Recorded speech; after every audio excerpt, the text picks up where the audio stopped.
मना रहे हैं हर मंदिरों में, तो कितना ऊंचे है यातना, लेकिन इतना ऊंचा इनको किसने बनाया है ना। आज कोई भी हम लोग पढ़ाई पढ़ते हैं तो पहले उसके पहले क्या होता है, उसको डिग्री प्राप्त करने के लिए हम लोग पहले पढ़ते हैं, ट्रेनिंग दिया जाता है, प्लानिंग करते हैं।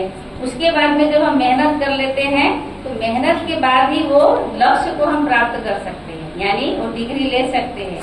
और डिग्री लेने के बाद हमारी कमाई होना शुरू हो जाती है, सैलरी मिलना शुरू हो जाता है, मान सम्मान मिलना शुरू हो जाता है। तो आज जो श्री कृष्ण को इतना मान सम्मान देते हैं सभी हम आत्माएं, भक्त आत्माएं, तो इसको इतना मान सम्मान वाला किसने बनाया, ये क्वेश्चन उठता है कि ये भगवान है तो फिर इनका जन्मदिन भी मनाते हैं। और भगवान के लिए क्या कहते हैं कि वो तो अजन्मा है, क्या बोल दिया, इनका जन्मदिन मनाते हैं और भगवान के लिए कहते वो तो अजन्मा है, जन्म लिया ही नहीं है, जन्म मरण के चक्कर से न्यारे हैं।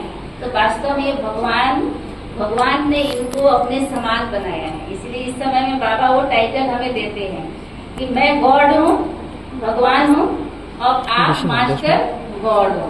इसलिए उस हिसाब से ये भगवान है, लेकिन ये उस हिसाब से भगवान नहीं है सारी आत्माओं को सुख शांति देने का। यानी वो तो लक्ष्य पा करके उन्होंने नया दुनिया में चले गए। नया दुनिया का मतलब ये कोई भी दुख शांति नहीं है वहाँ पर, कोई भी वहाँ पर मार काट लड़ाई झगड़ा हिंसा है नहीं। क्योंकि इनकी महिमा में हम लोग क्या गाते हैं ना सभी, क्या गाते हैं आप बताइए, क्या गाते हैं इनकी महिमा में, सर्वगुण संपन्न, 16 कला संपूर्ण, संपूर्ण निर्विकारी, मर्यादा पुरुषोत्तम, डबल अहिंसक में क्या आ गया, यानी कोई भी तरह की हिंसा नहीं है। हिंसा का मतलब ना कोई विकार है, मनोविकार है, और ना कोई मार काट लड़ाई झगड़ा जो प्रत्यक्ष में दिखाई देता, जो आज की दुनिया में हम सभी देख रहे हैं। आज की दुनिया उग्र हो चुकी है। क्यों उग्र हो चुकी है? क्योंकि हमारे अंदर वो विकार चरम सीमा पर पहुंच गया है। और वो विकार है देह अभिमान का सबसे बड़ा विकार, बॉडी कॉन्शियसनेस। हम खुद को भूल गए हैं कि हम एक आत्मा है, परमात्मा की संतान है, हम आत्मा ज्योति बिंदु स्वरूप है, हम आत्मा शांत स्वरूप है, प्रेम स्वरूप है, पवित्र स्वरूप है। ये हम लोग भूल चुके हैं क्योंकि हम बॉडी कॉन्शियसनेस में हैं, देह के अभिमान में हैं। और देह अभिमान के कारण वो सारा विकार है, काम, क्रोध, लोभ, मोह, अहंकार, और भी है ईर्ष्या, नफरत, घृणा, द्वेष, राग, आलस, और भी उसके भी बहन है, चिड़चिड़ापन, मूड ऑफ कर लेना, रोना, रुसना, हेडअप हो जाना, ये सब क्या है? इससे तो किसी को भी पसंद नहीं है ना, है? किसी का चेहरा खुशनुमा हो तो उसके पास सभी जाके बैठेंगे। अगर किसी का चेहरा एकदम तना हुआ हो, एकदम टेंशन में है, विकार में एकदम हो, क्रोध में आंखें लाल हो रखी है, तो गुस्से में है, उसके पास कोई भी जाने से इनकार करेगा, बोलेगा बाप रे नहीं अभी तो हम उसके पास जाएंगे ही नहीं। क्यों? क्योंकि वो क्रोध में है, वो कुछ भी कर सकता है। आज वही हो रहा है। आज एक विकार के कारण दूसरा, तीसरा, चौथा, ऐसे करके आज हम सभी विकारी बन करके दुनिया को ही विकारी बना दिया है। ये दुनिया का नाम अभी क्या है? दुर्धाम है, कलयुग है। अभी ऋतु बहन ने बोला कि घोर कलयुग है, यानी हरेक को अनुभव हो चुका है कि अब ये घोर कलयुग है। घोर कलयुग, कलयुग के बाद घोर कलयुग, भ्रष्ट युग आता है। भ्रष्ट के बाद ही श्रेष्ठ बनते हैं। यानी अभी श्रेष्ठ बनाने के लिए स्वयं शिव बाबा आकर के हमें श्रीमद् भागवत गीता का ज्ञान देते हैं, जिसको कहते हैं ना सर्वशास्त्रमयी शिरोमणि भगवत गीता, है ना। गीता का आज हम सभी मान देते हैं ना, हर एक गीता सुनते हैं, पढ़ते, हर एक के घर में गीता भी मिलेगा, हर जगह में गीता का बहुत महत्व है। लेकिन वो गीता ज्ञान देने वाला स्वयं परम पिता शिव बाबा है। लेकिन वो कैसे दिया? एक प्रजापिता ब्रह्मा के द्वारा दिया। यही ब्रह्मा श्री कृष्ण बनते हैं। समझ में आ गया ना? साधारण तन में शिव बाबा आते हैं, कृष्ण के तन में नहीं आते हैं। कृष्ण के तन में आके क्या करेंगे? कृष्ण तो सुंदर है, सजा सजाया है, 16 कला संपूर्ण है, कोई भी उसके अंदर कमी नहीं है। भगवान तो आता है कमी को पूरा करने के लिए, भगवान तो आता है पतितों को पावन बनाने के लिए, भगवान तो आता है दुख हर के सुख देने के लिए। तो कृष्ण में तो कोई ऐसा बात है ही नहीं। जो भी हम लोग कहानियों में देखते हैं, आप लोग तो सब बाबा की बच्चे हैं, कहानियों में क्या देखते हैं? कृष्ण ने गोपियों को परेशान किया, मटकी फोड़ दिया, है ना, वस्त्र चुरा लिया, है घर घर में जाके माखन चुरा लिया। रोज माँ के पास बुलाना आता कि आपका खाना ने हमारे माखन ही चुरा लिया, मटकी ही फोड़ दिया। है सखिया आती है कि आपका खाना तो हमारा पानी भरने के लिए कि हमारा वस्त्र ही चुरा लिया, हमारा मटका ही फोड़ दिया। वास्तव में ये सब कुछ भी नहीं किया है। वो तो बहुत ही रॉयल 16 कला संपूर्ण में आप सोच लीजिए, 16 कला के बाद 17 कला नहीं है, 15 कला भी नहीं है, 16 कला। आज देवी को भी क्या कहते हैं? 16 श्रृंगार कराते हैं। 15 श्रृंगार थोड़े कराते हैं या 17 श्रृंगार थोड़े बोलते हैं। बाजार में भी जाएंगे 16 श्रृंगार बोलने से वो 16 श्रृंगार दे देंगे आपको। अगर आप बोलेंगे 17 श्रृंगार दो, वो बोलेंगे 17 श्रृंगार तो है ही नहीं। 14 श्रृंगार दो, बोलेंगे 14 तो थोड़ी होता, 16 श्रृंगार होता है। यानी शिव बाबा आके हमें 16 कला से परिपूर्ण कर रहा है। यानी हमारे अंदर हर तरह की कला चाहिए, बोलने की कला, देखने की कला, सुनने की कला, नेतृत्व कला, क्षमा करने की कला, है ना, हर आत्मा को भाषण देने की कला, ये सब कला है। 16 कला में बहुत सारी कलाएं हैं। जब आप ईश्वरीय विश्वविद्यालय से जुड़ेंगे, है ना, जो भी नई आत्माएं हैं चाहे पुराने हैं उनको पता है, तो 16 कला कैसे बाबा हमें संपूर्ण बना रहा है। तो रोज यहाँ हम बच्चों को ज्ञान देता है बाबा, गीता का ज्ञान।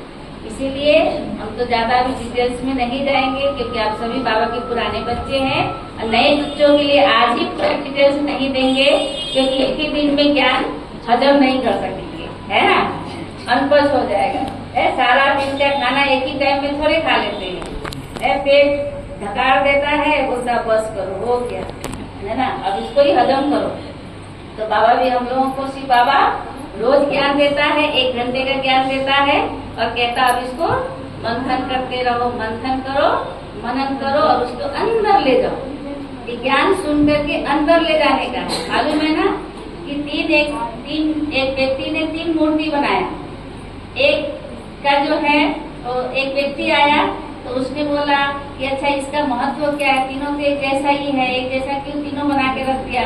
बोला नहीं, ये देखने में एक जैसा लगते हैं लेकिन तीनों की विशेषता अलग है। तो बोला कैसे? तो उसने और कुछ नहीं बोला, एक लकड़ी उठाया, सीख उठाया और पहले के कान में डाला, पहले जो मूर्ति बनाया था उसके कान में डालने से इधर से डाला तो इधर से निकल गया, समझ में आया? दूसरे में डाला तो इधर से डाला और इधर से निकल गया। तीसरे में जब डाला तो इधर से डालने से ना इधर से निकला ना इधर से निकला, वो अंदर ले लिया।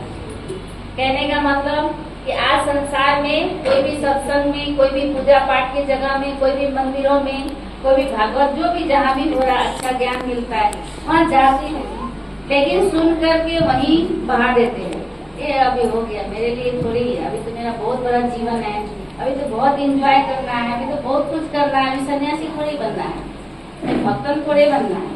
तो वहाँ सुन के वही निकाल दिया। तो वो पहला आत्मा वो तो नहीं है ना, आप लोग वो नहीं है ना। दूसरा जो है यहाँ से निकाला, यानी आप सुन के जाएंगे, जो नहीं आए हैं वो पूछेंगे आपसे, अरे वहाँ ब्रह्मा कुमारी आश्रम में क्या था, क्या हुआ, क्या सुनाया आज, क्या क्या बातें हुई, क्या क्या ज्ञान दिया। आप बड़े अच्छे से कृष्ण की बातें सुना जो है वो सुना देंगे आप, तो वो हो गया खाली सुनाने मात्र।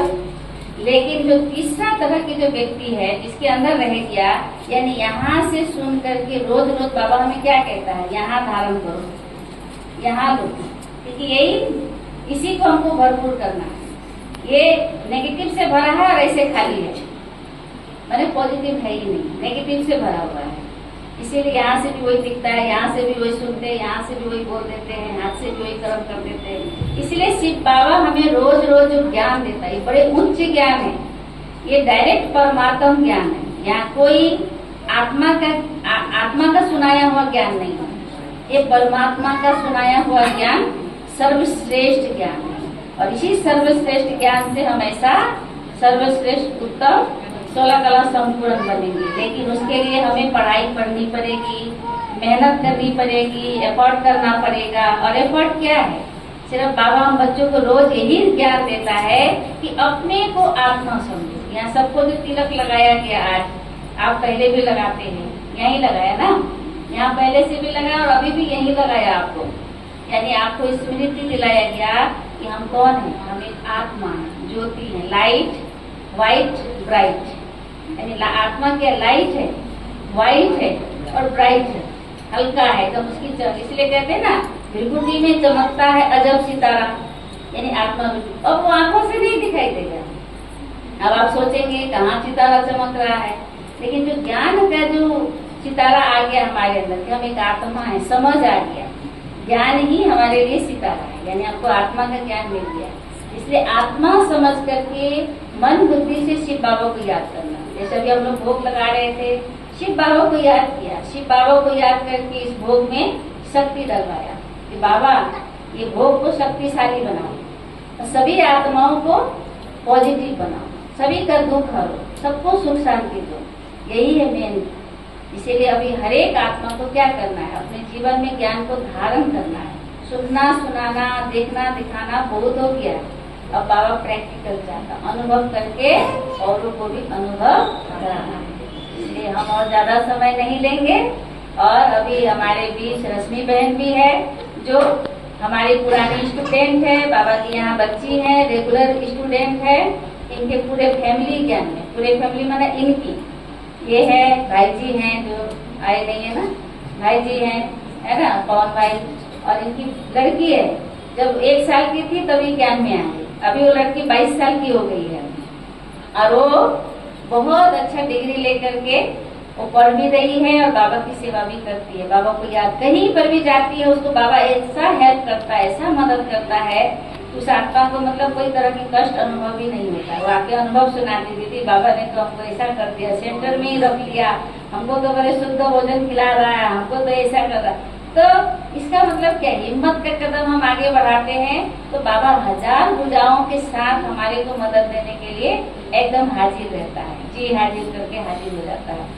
इसलिए रश्मि बहन से भी सुनेंगे, बहुत अच्छा अनुभव करती हैं और वो सुनाएंगी अभी। बहुत बहुत धन्यवाद आप सबको। ओम शांति, ओम शांति, ओम शांति। अभी 3 बार ओम ध्वनि कर लेते हैं।